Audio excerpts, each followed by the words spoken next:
मौजू, दुआ कबूल क्यों नहीं होती। मसला अल्लाह से नहीं, हमसे होता है। आज हम एक ऐसा सवाल लेकर आए हैं जो तकरीबन हर मुसलमान के दिल में कभी ना कभी ज़रूर आता है। मैं दुआ करता हूँ लेकिन मेरी दुआ कबूल क्यों नहीं होती। हम हाथ उठाते हैं, आंखें नम हो जाती हैं, दिल से मांगते हैं, लेकिन जब वो चीज़ नहीं मिलती तो दिल में शिकवा पैदा होता है कि अल्लाह मेरी सुनता क्यों नहीं। सच कड़वा है मगर ज़रूरी है। मसला अल्लाह की तरफ से नहीं होता, मसला हमारी तरफ से होता है। पहली बात, दुआ कोई जादू नहीं।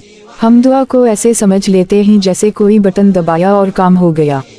हालांकि दुआ एक रिश्ता है, अल्लाह और बंदे के दरमियान ताल्लुक। अगर इंसान सिर्फ मुसीबत के वक्त अल्लाह को याद करे और बाकी जिंदगी अल्लाह को भूल जाए तो फिर शिकवा करने से पहले खुद को देखना पड़ता है। दूसरी बात, हराम कमाई का असर।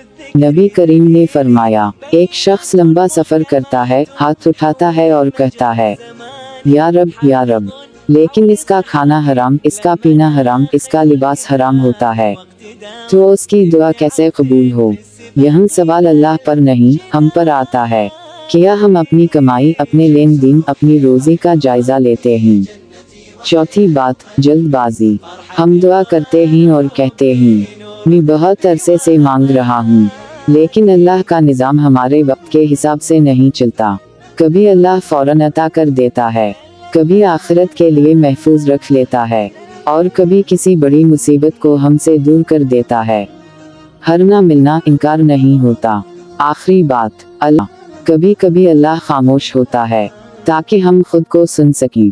अगर आज की बात दिल को लगी हो तो सिर्फ आमीन कहकर बात खत्म ना करें, बल्कि आज ही अपनी जिंदगी में एक छोटी सी तब्दीली ले आएं। अल्लाह हम सब की दुआएं कबूल फरमाए, आमीन। अब सवाल ये है, हमें करना क्या चाहिए। 3 सादा बातें याद रखें। 1. अपनी जिंदगी में हलाल और हराम का फर्क वाज़ेह करें। 2. दुआ के साथ अमल को जोड़ें। 3. अल्लाह से सौदा नहीं, ताल्लुक़ कायम करें। नमाज सिर्फ आदत ना हो, दिल की बात हो। दुआ सिर्फ फहरिस्त ना हो, यकीन हो। शम्स रूही वही रब्बी जन्नती व हयात क़ल्बी फरहत القرآन حبي